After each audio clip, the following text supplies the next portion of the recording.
In the race to replace ousted Speaker Kevin McCarthy, former President Donald Trump has now entered the fray. He's throwing his support behind Ohio's Jim Jordan, a congressman once considered a bomb thrower on the fringe of the conference. Jordan hasn't changed, but the party has. So much so that he's now arguably part of the mainstream in the House.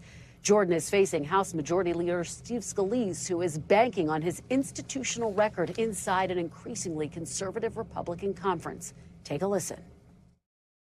The problems that we have internally, they don't go away with a new speaker, but the real question the members have is how do we get things back on track? And the reason I've been able to build such a strong base of support over these last few days that's been growing is that I've got a long proven record as somebody who knows how to unify Republicans to fight on the battles that matter for the families who gave us this majority. Now, in a sign of some of the drama to come, 45 House Republicans signed a letter venting their frustration about the power wielded by hardliners inside their conference, saying they were, quote, ashamed and embarrassed by what happened this week after just one of those hardliners was able to trigger a vote to oust their speaker. With House Republicans sorely divided and dysfunction gripping Washington, I sat down with a group of swing voters in battleground Pennsylvania for a conversation about the state of our politics, the discontent with the party, and the fallout from House Speaker Kevin McCarthy's ouster this week. Here's some of that fascinating conversation. Do you feel like there's a leadership vacuum right now? Absolutely.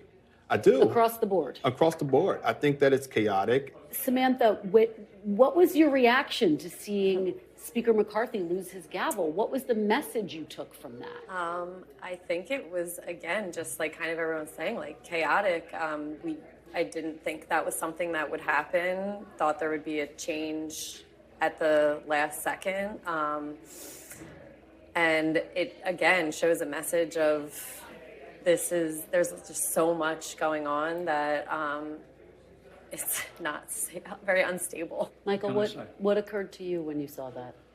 Man, I felt bad for McCarthy. I felt bad for him. I think that it's showing a lot of discord in the Republican Party, and even though I'm a registered Democrat, it's important to me that both sides can have some strength, because too much of anything is just not good. What do you make, Scott, of the chaos that we witnessed in Congress? I mean, watching it go down in real time was wildly entertaining, but also, to Al's point, it was depressing. I totally agree with Michael that I think this is going to sow more division, because whomever comes in and takes the role is going to be kowtowing to the eight who voted against McCarthy, and I don't see a way that they're going to strike a compromise on key items like budget, continuing resolution.